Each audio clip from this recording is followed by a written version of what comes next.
In this video, I am going to help you track everything that you're working on, where you want to go, and what steps you need to take to get there. Today, we're going to talk about rhythm, which is projects, tasks, and goals.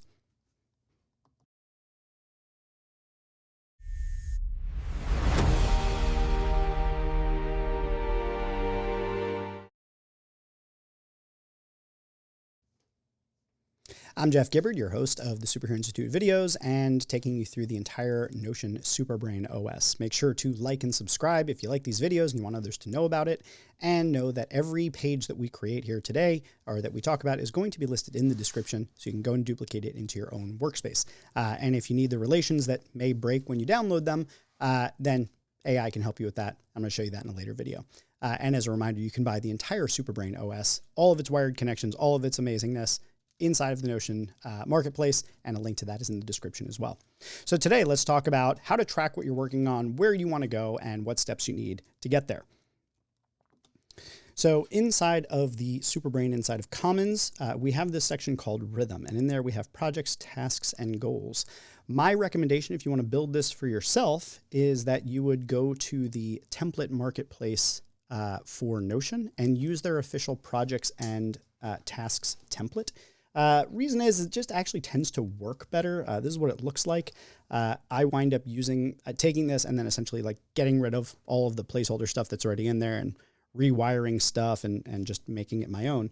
I don't like using this for tags, as we've covered in previous videos. I like having additional layers of priority. I have my own statuses, etc. But the bottom line is you're able to use that and build your own.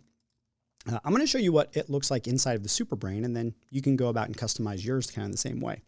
So let's start with projects, because I think that's really the best place to start here, because projects is one of the most important organizational schemas inside of the Superbrain. So we have projects in here, and this is just the unfiltered view. So each of these is a project. When you create a new project inside of the Superbrain, and we might say like, website update might be the project we work on. And there's a bunch of different fields we have in here. So first is project type. I think of different projects as having kind of like different styles, right? Like, so I have things that are my primary initiatives. These are things I'm always going to be working on, and I'm probably going to be working on them on an ongoing basis, but they're the important ones, right? Or they might be just a really important project that is time-based. Then I have time-based projects. These are things that have a start and an end. So it's a project that I'm probably going to have up there for a little bit, but it's probably going to wind up getting archived or completed at some point. Whereas a primary initiative is probably just going to keep going, right? Like my newsletter is a primary initiative. It is an ongoing project, but it's a primary initiative ongoing project, right? Ongoing project might be something that is something that you do regularly. You got to do it, but it's second tier sort of thing, right? And then there's gambits. Gambits are things that I think of as being you're taking a gamble on it. You're saying like, this might work out, it might not. So it's kind of like it's not a primary initiative, but it's like a thing that you're taking a bit of a risk on. You're like, I'm gonna like, for instance, for the Superhero Institute, I've got this idea of building something called Superhero Universe, and it's going to be a directory of all of the amazing people inside of the Superhero Institute. It's going to allow people to find superheroes that are part of this community. That to me is a gambit, because it can't be the most important thing that I work on. But it is important, and I'm taking a risk that I think it's a worthwhile use of time.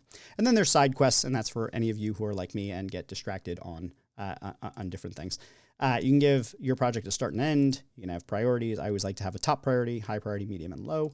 Statuses, this is a really useful field.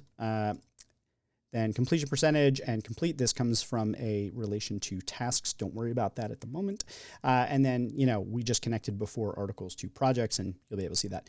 I also really like to have a starred field that I use in a lot of different projects. And the reason for that is then, sort of like in Gmail, if you have a really important one, you can star it, and then you'd be able to look in, you can create a view for yourself, for instance, where you call it starred. And you just filter by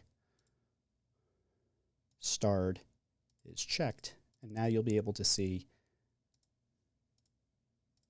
any of those projects. So I think that's really useful. Now, projects have a relation to tasks. So tasks are always going to be related to projects. So I have all the connections that projects, all the relations, they're all over here in this little sidebar in the Superbrain. And essentially what happens is if you create a task here, let's call it built sitemap, for instance. If I were to go into that task, what you'll notice is that it is connected instantaneously to the project website update. If I go back to website update, you will then see build sitemap is still there as a task. And so, and we'll come back to tasks in just a moment. But projects is sort of a group of tasks.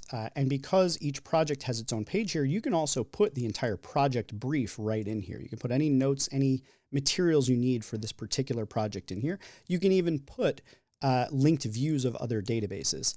That's a topic for another time, a later date when we get more advanced.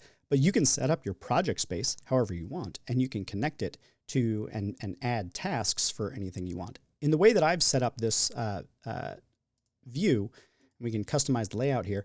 I use the tabbed view. So if you click into the page settings, you can do the simple view where it gets rid of those, or you can do the tabbed view. The tabbed view is the one I like. I like going full width, and I like to have all of the things. These are basically relations to this project. So I'm going to show you what that looks like in a second. So real quick, also, I've turned on inside of the settings here, there's a thing called sub-projects. I've turned this on. And the reason for that is then I can take a project and I can actually create a sub-project. So maybe I have a project called website update, and then maybe I have another one that's called testimonial gatherer, or gather testimonials. So maybe I have a project called gather testimonials and I have to do a bunch of different steps for that. That project rolls up to website update. So it's a way of keeping your projects organized if you have sort of smaller projects within a larger one. Things that are bigger than a single task, you can have a full project for. So just to illustrate the point, if I create that sub project, once I go into website update, what you will see right here is that I have this sub project of gather testimonials. And if I go to this tab right here, I can see all of the sub projects in one place. As I add tasks, I can add them right here, and I can associate them with website update. And then I also have my projects connected to my notes database. So then I can take any notes about a project. And finally, I have updates that are connected to my projects. So I can create updates about things that happened. Maybe had a call with a client, so and such happened. Had a fatal error, had to reboot site. Put the update there, right? So it's a great way of keeping track of things that happened. And the notes is a great way of keeping track of things that you want to understand as notes. Projects are also connected in the Superbrain OS to goals. So when we go back out here, we'll see we have kind of three different pieces here. We have goals, projects, and tasks. Projects are the initiative itself, categorized in your different ways and connected to tasks so that you can have all of the individual steps of what to do related to the thing that you are supposed to be doing with all of its context. But then you have goals. So what goals are set up inside of the Superbrain are using an OKR format. So OKR stands for objectives and key results. So objective would be something like win at life, right? There's no measurable thing to that, but you might have key results that allow you to see that you're winning at life, right? Might be like meet the partner of my dream, land a dream job doing X, right? Like those would be your key results that you can say, yes, I did it, or no, I didn't.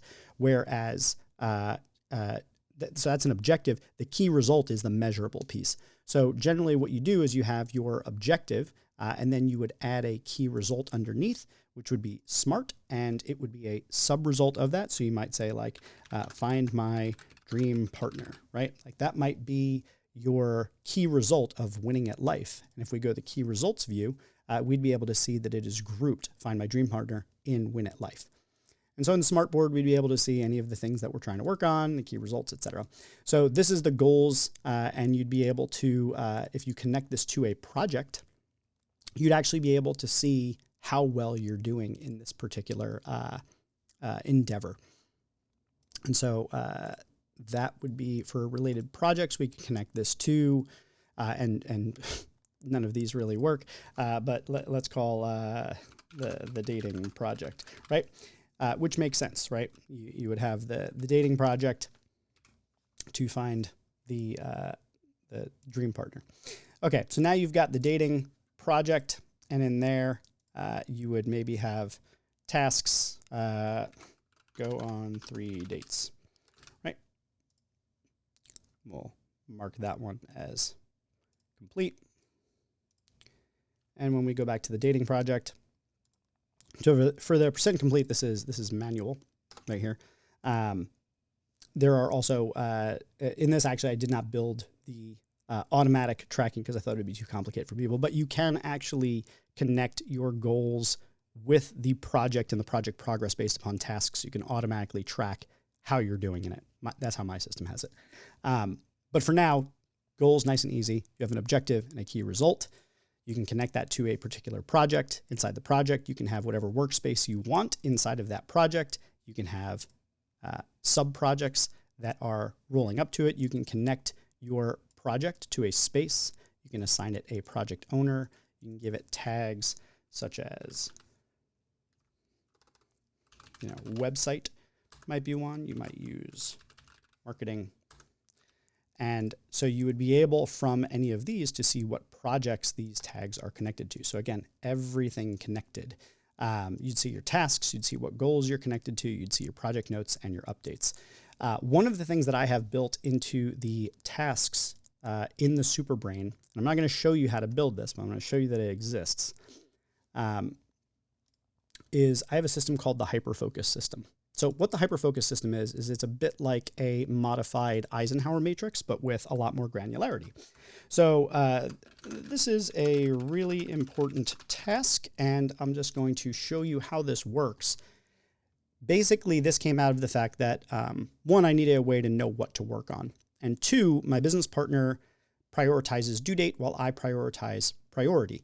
And so we always had to kind of negotiate that, where she's looking at what is due and I'm looking at what's important. And so we had to have a system that kind of blended the two, and hence the HyperFocus system was born. So if I give a due date of, say, 2 weeks from now, okay, and I give it a priority of medium priority, what's going to happen is the HyperFocus status is going to get set. So there are 5 different HyperFocus statuses, okay? There's due, queue, review, ignore, and new. So new is when neither of these fields are set. Ignore is when the priority is low and the due date is far out. So if something is not important, low priority, and it's more than 30 days out, it's going to wind up into ignore. So if I move this all the way out to here and move the priority to low, it would turn to ignore. So this is just saying, don't even worry about this. By contrast, if I were to make the due date sooner and I were to move the priority to top priority, you would see in just a moment that moves it to due. So it's going to first put it in the quadrant. Top right is due, top left is queue. So that's things that are, if you think about an Eisenhower matrix, there's the priority is going up and down, and then the due is going left and right. As you move to the right, closer to today. As you move to the left, further out. As you move down, lower priority. As you move up, higher priority. So at the top right, you have due. These are things that you should be doing. And at the top left, you have queue, and then you have at the bottom right, review. These are things you got to think about. Do I move them into the queue? And then ignore things you ignore. And then new are things that don't have either. But here's the important part is the scoring. So the scoring looks at the priority and it looks at the due date, and it gives it not just what quadrant, but what area in the quadrant. It breaks down the quadrant into smaller buckets. And it does this based upon the due date. So if I were to take this top priority and turn it to high priority, you would see this becomes a HyperFocus 2. If I were to leave it at top priority, but I were to move it out, you would see that the score would change. It would actually move it into queue. If I move it up a week, it might move it into the queue to due at a lower score. So what does this all mean? So what this all means is that when you go into your tasks, you can actually set a view that scores that I've got it grouped by the area, but I also can then sort it by score ascending. So 1, 2, 3, 4, 5, 6, 7, 8, 9, 10, right? And so that way I'm able to actually look at it. And the top thing of due, something that's a due 1, I do that before a due 2, due 3, due 4, and so on and so forth until you get down to ignore. So it's a really great way that if you were to apply a due date and a priority to every task, you'd be able to see exactly what to work on next. And that's the thing that I built into here. It's proprietary to the way that I do this, and that's why I don't give away how to do it. If you want to try and build it yourself, please go for it. But if you want it, you can definitely pick it up as you get the Superbrain OS. So projects, tasks, goals, really great way to get things done. You can connect, I connect all tasks and projects to the tags database. I connect them all to the spaces databases. And you're starting to get an intricate web if you've watched all these videos at this point, where your reference section, your memory, your projects, and your overall Superbrain, they're all connected in such a way now where you can find things by topic, tag, you can find things by project, you can find things by the space of your life that you are in. And that includes your notes, your memory, your everything. And so you're able to connect all of these things and start to find the relationship between these things, and not just think about, is it a note, but what is a note about? It's about a project involving a person, right? Or it's in this space about this project, about this topic tag, right? So bringing all these things together is what helps to build a Superbrain, is having all of these connections between the different pieces. That's what builds a Superbrain and makes it better than not having a system at all. So that is how this stuff has been working. Thank you for joining me on this one. In the next video, I'm going to be taking you through building the ultimate system to track and organize your relationships. It's going to be a pretty straightforward and simple one, but it plugs into this overall Superbrain system that we have been building. So I hope you like this. If you did, smash that like button, and then punch the subscribe button. And then if you like these and you want to see the next one, then like roundhouse kick the notification bell, I suppose, and I'll see you in the next one.